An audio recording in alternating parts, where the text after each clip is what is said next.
Philippians verse 4, 6 to 7.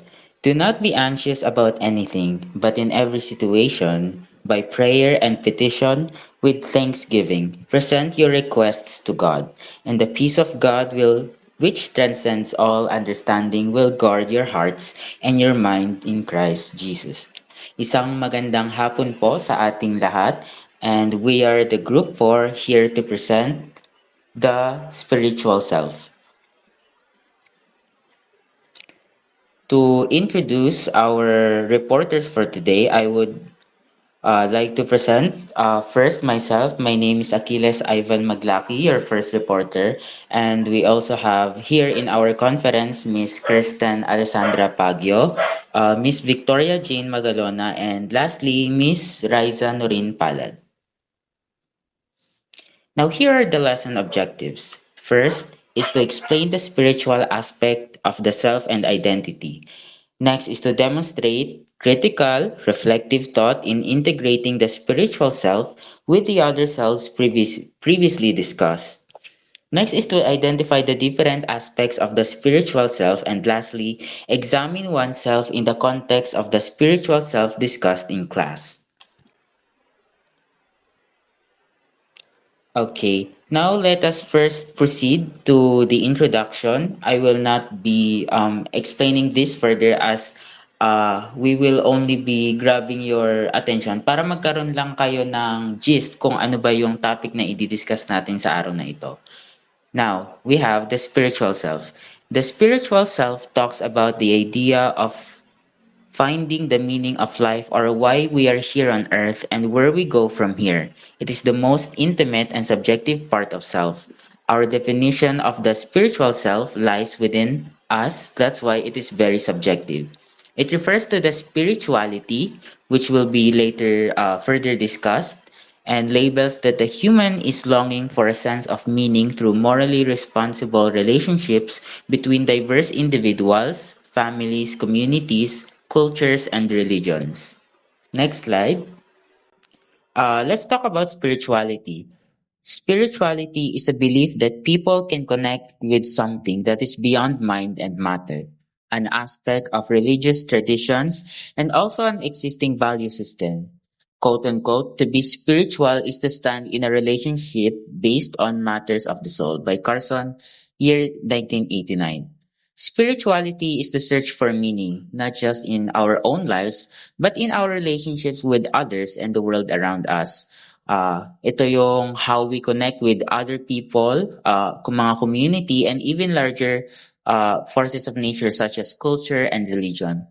When we are talking about spirituality, it often involves a longing to understand life in a deeper and more meaningful way. Hindi lang to about surviving in a day-to-day basis, but also asking bigger questions like, why are we here? What's the deeper purpose behind our relationship with others? And for some, this meaning is found through religious practices, but for others, it might be through community work, exploring nature, or even engaging in philosophical reflection.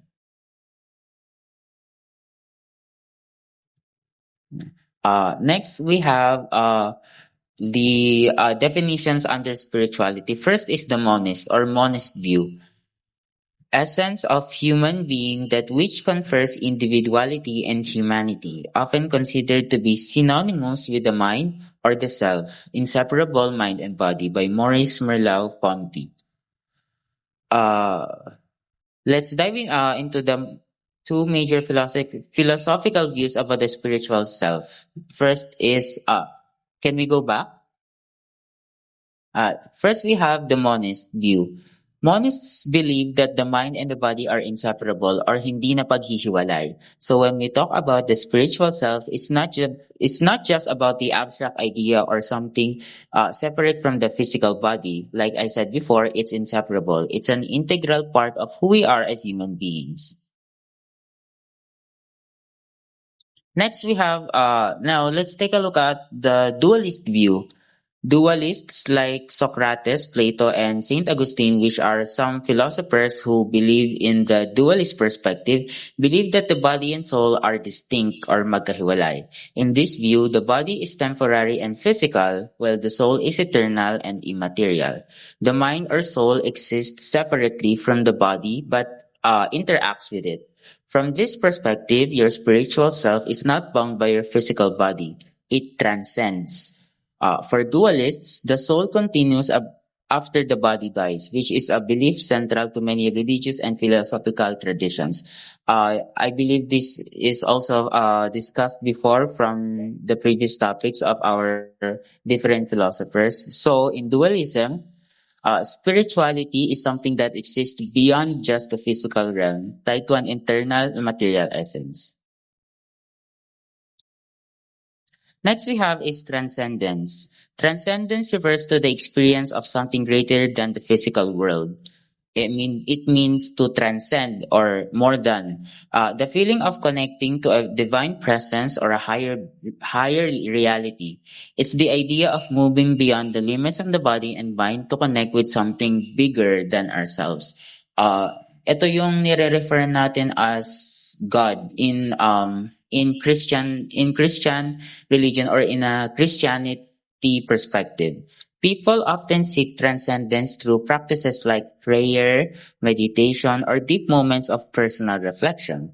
It's about going beyond the everyday to touch something sacred. Many religious traditions teach that true enlightenment or understanding comes when we transcend the physical material world and make a connection with the divine. Ito yung kapag nag-perish na yung physical body, sinasabi nila that the soul is it continues to exist. And kapag nag-diminish na or nawala na yung physical body, we are able to reach the transcendence or divinity. That's what transcendence means. Next, we have the immanence, which is the opposite naman ng transcendence. Immanence is the belief that the divine or spiritual presence isn't just out there beyond the physical world. It's actually present within the world we inhabit every day. It's about recognizing the sacred in the ordinary. You might feel a deep connection with the divine when you're walking through nature or just spending time with loved ones or even kapag nagre-reflect tayo na mag-isa, ganon. Immanence teaches us that the divine is not just something that exists outside of us, but something that can be found in our everyday lives. Everything around us, from the people we interact and the physical world that we live in, can be a source of spiritual connection. So when we talk about immanence, like I've said, hindi lang it does not exclusively, opposite siya ng transcendence. And kung sa transcendence, beyond siya ng physical world, dito naman sa immanence, part siya ng ating world. Yung spiritual connection na yun, hindi lang siya just about being the divine. It's about the connection that we make with other people.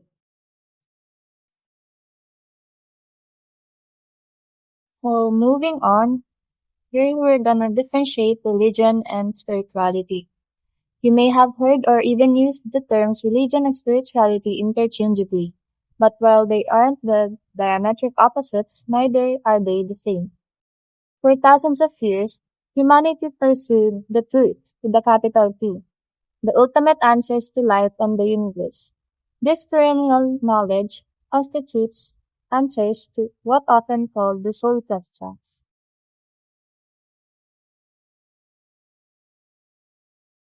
Who am I? What do I want? What is my purpose? And what is the meaning of life? So religion is a personal set or institutionalized system of religious attitudes, beliefs, and practices, the service and worship of God or the supernatural. However, spirituality is an experience of connection to something larger than you, living everyday life in a sacred manner.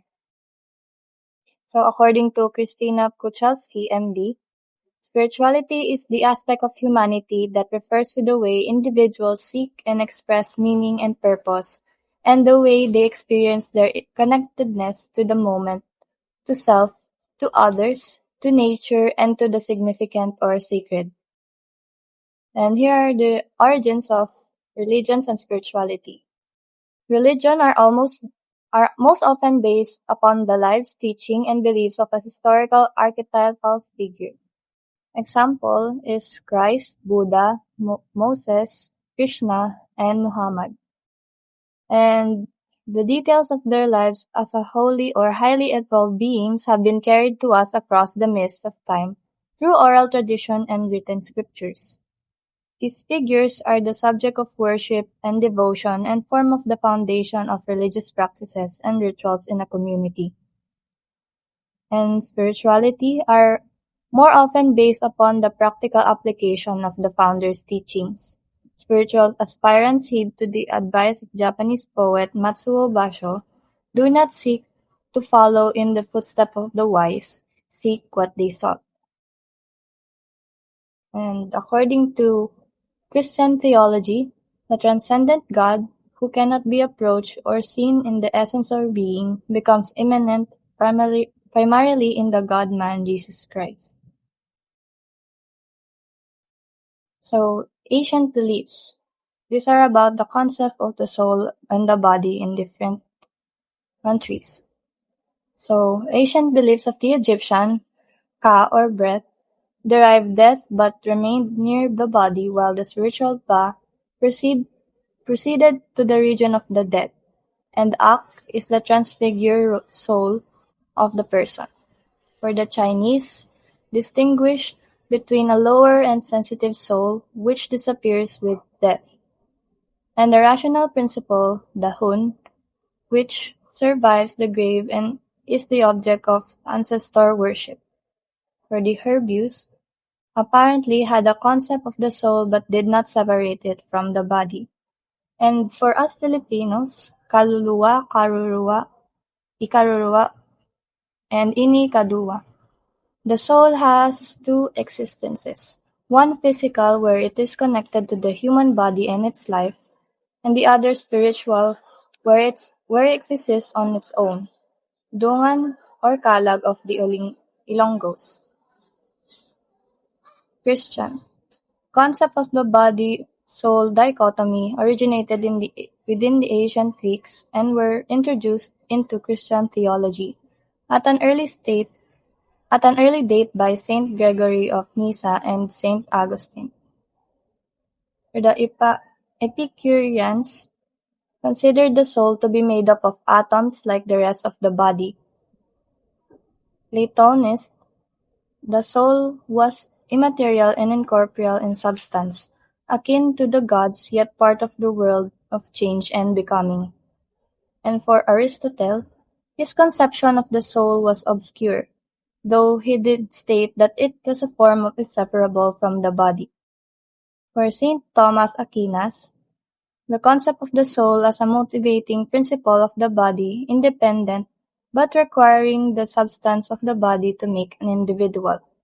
And lastly, for Saint Augustine, the soul as a rider on the body, making clear the split between the material and immaterial, with the soul representing the true person.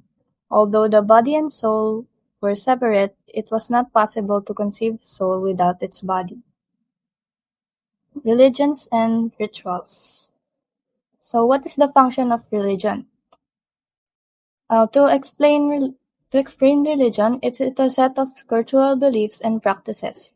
It is important to have religion where we can find meaning in our lives and in ourselves, where we can define or associate ourselves based on the strong belief in our spiritual self.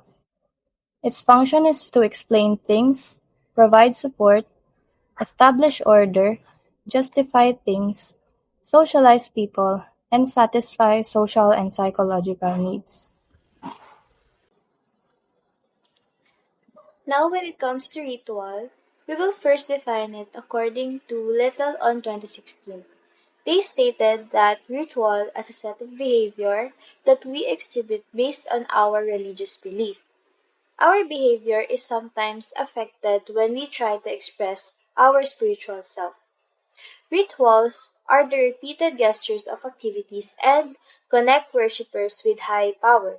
In real life, we see examples of rituals in various faith traditions, such as attending weekly religious services, lighting candles, fasting during specific periods, or praying at particular times of the day. Yung mga behavior na kagaya nito is not just random things na natripan mo lang gawin. Kumbaga, ginawa mo to because you have a purpose and may symbol siya for you. And this helps people to express their spiritual identity and connection to something greater. Sabi dito, our behavior is sometimes affected when we try to express our spiritual self. An example of this is what Muslims do during Ramadan. They observe fasting from dawn to sunset, and iniwasan nila yung foods, drinks, and other physical needs, which leads to significant changes in their daily behavior. They shift their eating routines to pre-dawn, or what they call suhoor, and post-sunset, or called iftar meals, which impacts their energy levels and daily schedules. Yung disiplina natin na ginugugol nila disiplina na ginugugol nila dito ay act of devotion nila kay Allah, encouraging self-control, gratitude, and empathy for those in need. Next. So according to the dictionary, the English term ritual comes from the Latin word ritualis, meaning the correct way of doing something. This classification is taken as a universal feature of religion. Kaya sinabing universal feature kasi simply it provides a structured way for people na magsama-sama to express their beliefs, connect with the divine, and reinforce cultural and spiritual values across different religious traditions. An example of this is baptism. Baptism is a rite of passage, meaning that it marks a person's transition from one status to another. Next, a sacrament of initiation and adoption, which accepts one into the society and the religion of Christianity. Baptism is typically performed with water by sprinkling or immersing. Now let's clarify the definition between ritual behavior and ceremony. Ritual behavior are established or fixed traditional rules that have been observed globally and historically. Then ceremony is a formal act or event that is part of a social or religious occasion. So para mas maintindihan po natin, example ulit niyan is in a wedding. Tinatawag natin siyang wedding ceremony itself, and ito yung formal act or event of the union between two individuals. And in a wedding, a man and a woman engage in various ritual behaviors.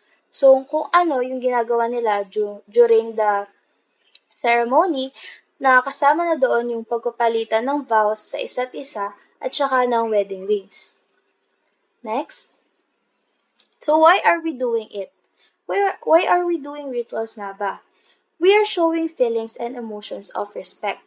First, whether in a religious, cultural, or personal context, rituals allows us to outwardly show respect to a higher power, to others, or to significant moments in life. Like when we are bowing in prayer or lighting candles in a religious ceremony, it communicates a deep sense of humility and honor. Next, depending on our belief system. And number three, it has symbols relative to our preference. Yes, maybe some of us or most of us aren't given the chance to choose our religion or the rituals we want to participate in. Lalo na yung mga Christians na nabinyagan noong baby pa lang. But as we live in our lives, we have the freedom to make choices for ourselves, including those that shape our spiritual self. Next. So, ito yung mga characteristics na meron ng isang ritual. First, a feeling of respect or dread in relation to the sacred. And then next, dependence upon a belief system. Kumbaga, what they do is according to what they collectively believe. And then third, symbol to its reference. Later, I will show you some symbols being used by certain religions. Next. Functions of ritual. First is reinforce social bonds. Aside from work and school, one important place that people gather is the church. In ritual gatherings like procession, minsan doon pa nagiging kompleto ang pamilya or minsan naman doon natin nakikita yung mga may utang sa atin pero matagal nang nagtatago. Malay nyo, because of their spiritual self at nakinig sila sa sermon ni Father, bayaran pa nila kayo. Eme lang. Number two is relieve social tensions. With the spiritual powers, love, and healing, everything is not impossible. Spirituality is that powerful na kahit anong sakit na ihilom nito. A great example of this is when Cherry Pie Pikachu faced her mother's tragic death with incredible strength and faith. Her mother was murdered by her houseboy in 2014, and despite the pain, she made the conscious decision to forgive the killer. She shared that she questioned her ability to forgive, especially as the murder was so painful. However, she found solace in her faith, stating that she had to rely on God for strength. Pinagdasal niya yung ginawa ng murderer and through that, nakipag-reconcile siya with the murderer. She believed that her mother's death could serve to magnify God's love and mercy. Next, deal, pabalik. Yes. Number three, deal with life crisis. And number four, celebrate life cycle events through habit and through bodily practices. Yan po. Next po. Nandito yung sinasabi ko kanina na symbols. So, religious symbolisms is the use of acts, artwork, and events to create a mythos expressing the teachings of the religion. So, yan. First is the Christian cross, which is the most common symbol of Christianity. Next is the star and crescent of Islam, which is originally used by the people of Central Asia and Siberia as a symbol of their sky gods. Next, the Star of David, which is a common symbol of the Jewish faith, and the two interlocking triangles representing the tribes of Judah and Benjamin. Then, next is the menorah po yan, another common symbol of Judaism, at makikita niyo yan sa Book of Exodus when God revealed its design to Moses. Then, the swastika of Hindu. People usually think of the swastika as the symbol of the Nazi during World War II. But the swastika is actually a Hindu religious symbol. It symbolizes good luck. Then, the wheel of Dharma, yung nasa baba po na sa left, also called the Dharma Chakra, is a common symbol of the Buddhist philosophy. Next is the yin and yang, which is a commonly used symbol of Asian philosophy, specifically on Taoism. It symbolizes perfect harmonic balance, or neither side can exist without the other. Katulad na lang na in nature, there would not be light without dark, good without evil, or male without female, and etc. Next is the nine-pointed star, which is the symbol of the Baha'i faith. And lastly is the Torii Gate, a symbol of the Shinto religion in Japan.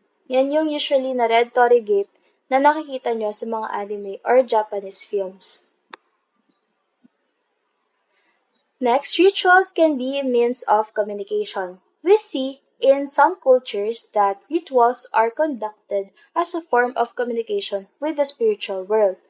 Among the Zulu and other African communities, rituals to summon rain are performed as means to communicate with ancestral spirits or gods of nature.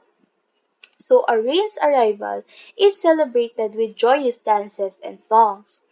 And these rituals symbolize unity in addressing community needs like agriculture and survival. Next. And lastly, rituals as a means to symbolize transitions or the tangible effects. Through these rituals, people take up new responsibilities and new roles that are acknowledged by the society. And an example of this is wedding. Again, before the ceremony, mag-fiancé pa lang sila or magjowa pa lang.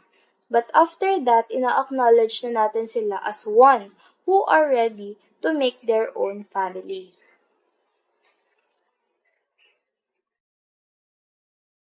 Now let's move on to religion versus spirituality.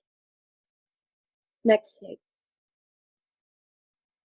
Throughout history, the soul's quest for truth has primarily followed two key paths: religion and spirituality. While these two share many commonalities and are interconnected in various ways, they also have distinct differences. Next slide. Here is the differences for religion and spirituality.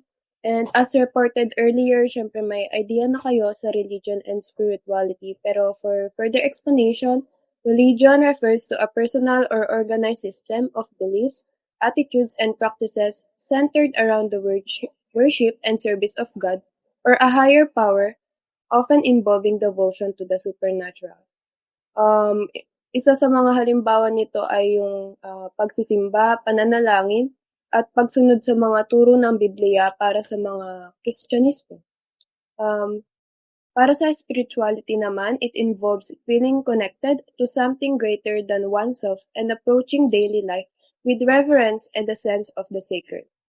So, tulad ng paliwanag ni Christina Puchaski dito, ito ay kung paano hinahanap at ipinapahayag ng tao ang kahulugan at layunin sa buhay. Pati na rin ang koneksyon sa kasalukuyan, sa sarili, sa kapwa, sa kalikasan at sa banal. Example nito ay meditasyon, tulad ng sinabi kanina na kung saan isinasagawa ang pagninilay para mahanap ang panloob na kapayapaan o koneksyon sa kalikasan. Next slide. Religiosity and spirituality in different perspectives. Exclusive versus inclusive. Religion often takes an exclusive approach focusing on specific doctrines or paths, whereas spirituality is typically inclusive, welcoming, and integrating diverse paths and perspectives. So dito, ang relihiyon daw ay madalas na eksklusibo at habang ang spiritualidad ay inklusibo na bukas sa iba't ibang landas at pananaw. Halimbawa, ang relihiyon ay maaaring magdeklara ng tanging tamang daan habang ang espiritualidad naman ay tinatanggap ang sari-sariling paraan upang maabot ang mas mataas na layunin. Next is the belief versus spiritual experience. Religion is grounded in faith and adherence to established beliefs, while spirituality prioritizes personal experiences of the soul, such as through meditation, mindfulness, or other practices.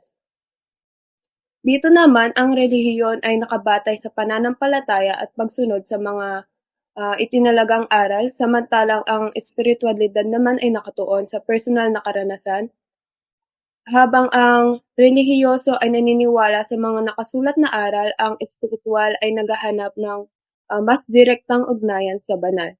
So next is the fear versus love.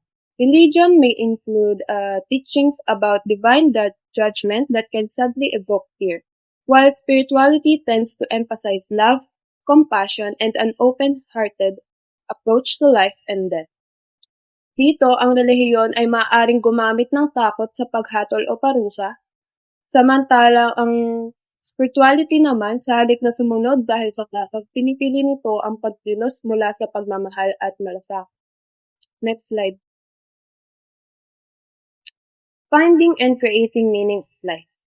Meaning in life is the sense that one's life and experiences make sense and hold significance. Dito, ayon kay Steger, halimbawa nito, may isang tao na nagtatrabaho bilang guro na nakaramdam ng kahulugan sa kanyang buhay dahil alam niya na may impact siya sa buhay ng kanyang mga estudyante at nakakatulong siya sa kanilang pagtunlad bilang tao. Next na meaning ni Singer, 2009, meaning is not a pre-existing reality to discover, but rather arises from our own creative efforts and the way we shape our lives. Dito, halimbawa nito, may isang tao naman na nagdesisyon na mag-volunteer sa isang charity group na ay hindi naghahanap ng panlabas na pagpapahalaga, kundi ginagawa ito bilang isang personal na hakbang upang magbigay ng kahulugan at layunin sa kanyang buhay batay sa sa kanyang sariling mga hangar. Next slide po. So, how to find meaning in life? According to Frank, meaning in life can be found through experiencing reality by authentically interacting with the environment and others, giving back to the world through creativity, self-expression, and contributing to something greater than oneself, and changing our attitude when confronted with situations or circumstances beyond our control. Next slide po. What will you do if people say, what should I do with my life? Or what is my life purpose? What is important to me? What am I truly good at? What is my potential? These questions are important as they help us understand ourselves and find purpose in life. They serve as a guide in identifying our values, talents, and what truly brings joy and satisfaction in our lives.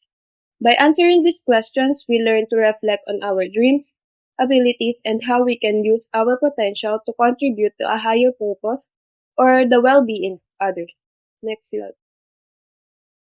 So, for conclusion, here is a quote from Rumi, "You were born with wings, why prepare to crawl through life?"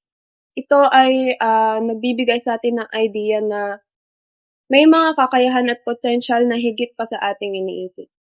Ang wings o pakpak na binanggit dito ay sumisimbolo sa ating mas mataas na kakayahan, spiritual na potential at kalayaan na matatagumpay sa kabila ng mga pagsubok.